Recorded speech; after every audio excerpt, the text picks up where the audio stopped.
The evening sun was cooling as she carried wood to the old fire pit.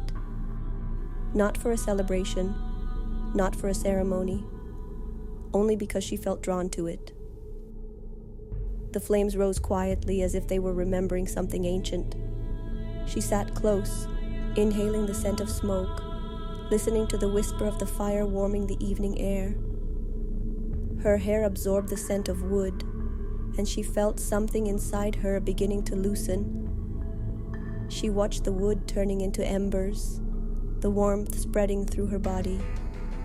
And in that simple state of being, she remembered. She didn't have to prove anything. She didn't have to create anything. It was enough to sit by the fire, to breathe with it, and to simply be.